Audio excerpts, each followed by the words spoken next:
You know, I've seen a lot of different YouTubers talk about, well, the BittBoy. I've seen several people talk about the software and pretty much saying, hey, it's an okay little machine to have for the 300 plus games that are in here. Yeah, that's right. This has 301 games. Are they the best games?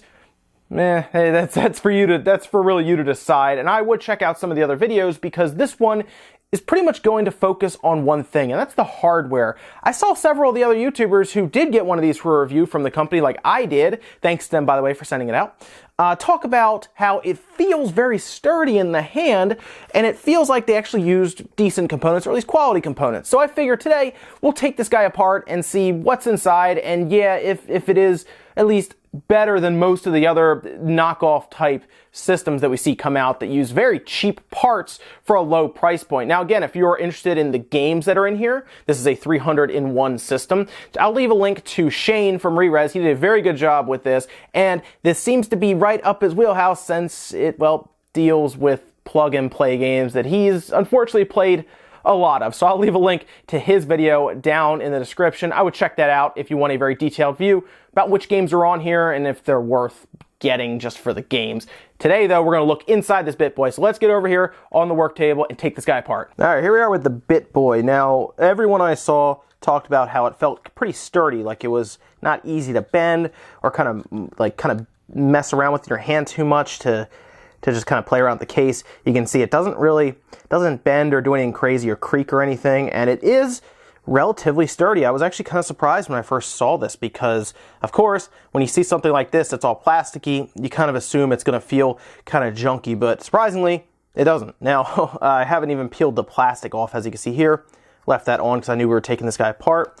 It does turn on and give you that menu that we talked about, the 301. Again, check the video link in the description if you want a very detailed look at this. Some of the other videos did a great job with the software, but we're going to focus on the hardware today.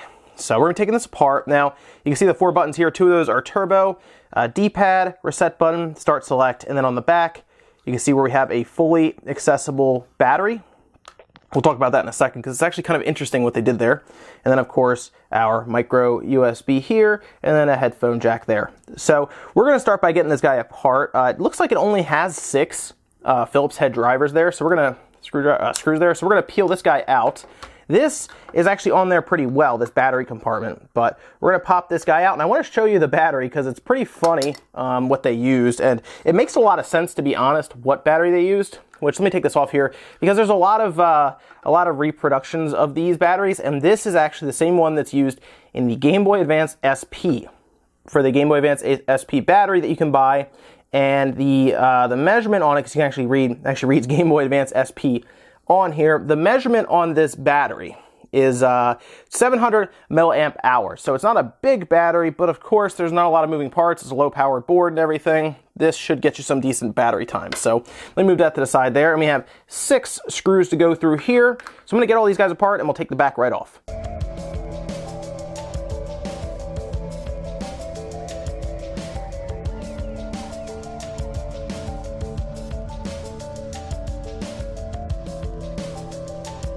There's nothing really attached to the back. It seriously is just a plastic shell. It's thicker than a lot of the other ones that I've seen before though. This is not a thin piece of plastic. It's a little surprising, to be honest. So they actually spent a little bit of time, I guess, in the mold, or maybe just used extra, I guess, plastic for that. So here's our main board. It's very standard. There's not a lot going on the back here. You can see it actually has a nice little printout there for where the battery would go when it's on there. But really, there's not much going on here. Bent over capacitor. The one thing that really caught me off guard, and several others, because I saw some other people try to do this, there is no actual reason for this micro SD card slot. I have no idea why that's there in the case, unless they use this case from, or at least the backing, from a different model that had that there. This would have been really cool to have some sort of micro SD card slot. Maybe if you wanted to load your own games on it or something. I know a lot of people use ROMs anyway, so why not?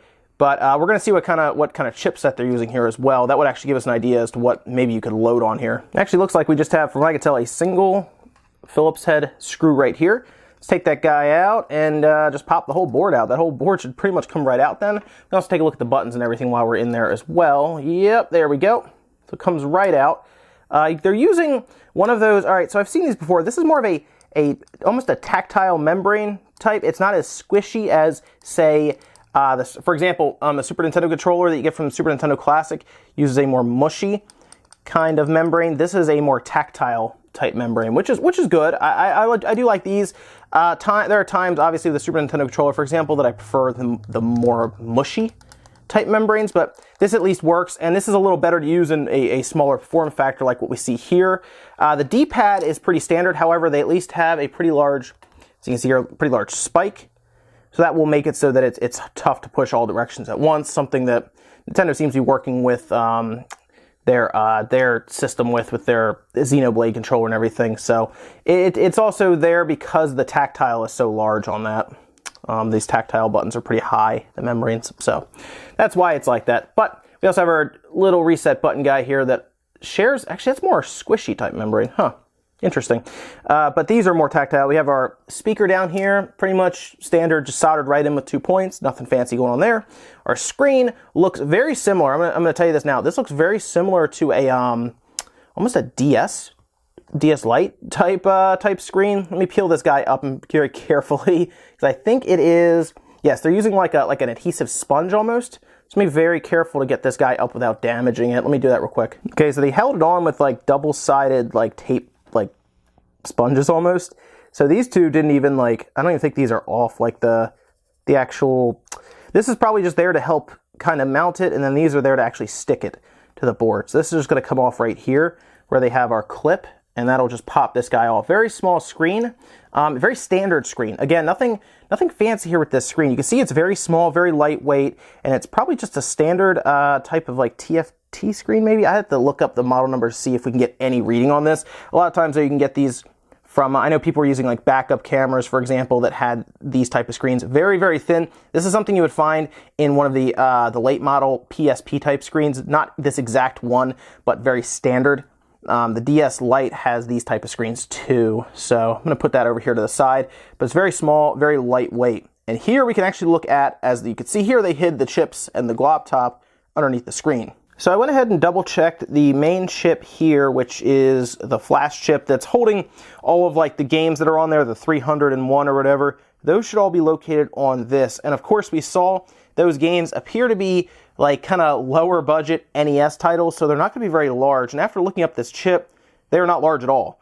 This appears to be a 256 megabit chip, which means it should be around 32 megabytes total. And that's very common for these type of like TSOP or TSOP chips, because you can get, for example, Super Nintendo games that you would see reproduction cards for and stuff would use similar ones to these. Not this large. They would actually use 32 megabit chips, which comes out to 4 megabytes for one of the bigger RPG Super Nintendo games.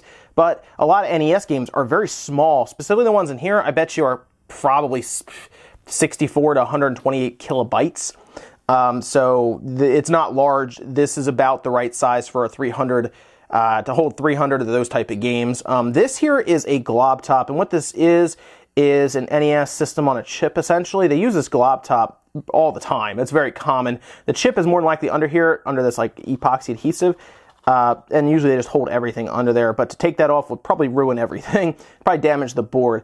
But it's very commonplace to use this. This is something I was kind of interested to see the size, and because I saw people who were like, oh, what if they maybe hack this or do something? There's not enough space here for it to really matter. 32 megabytes isn't going to hold much at all, especially when you come to anything above NES games. Now this, of course, is a system on a chip, so it's only going to run NES games. Now 32 megabytes could hold quite a few of those, but not a lot of storage, and it makes sense with the pricing around this. At least they're using it's a Spansion chip, so at least it's a good quality chip. And then, of course, everything else around here, this board is not super thin. It's actually a pretty thick board overall. So I have to say, internally, this is built well. There's a reason a lot of the other YouTubers are saying this feels good, it feels quality, and it feels very durable, because it doesn't seem like they use the standard like thin, junky boards or anything. This is actually a well put together system. Now I'm going to put it back together and double check, make sure everything works, and we'll kind of wrap up from there.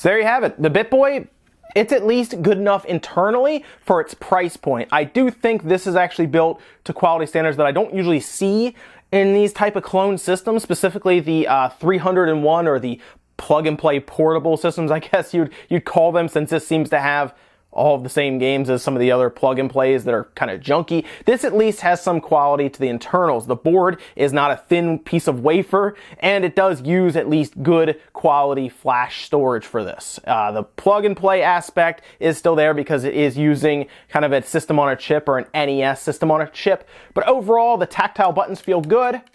You can hear them clicking, and the D-pad is at least good enough, I'd say. Otherwise, though, it's kind of up to you if this is worth it for, well, the games themselves. I wouldn't expect this to ever be hacked or modded in any way, and it is a shame that there is no micro SD card slot there. It's literally just a cutout. I would even put maybe a piece of tape over that so you don't accidentally put one in there and lose it. But guys, that's it for today. Let me know what you think about the BittBoy, the internals, the games, anything about this. Check the link in the description for really a guide to the different games, and I'll also leave a link down below if you are interested in buying one. It is down there. Thanks so much, guys, for watching. I really appreciate it. I'll see you next time.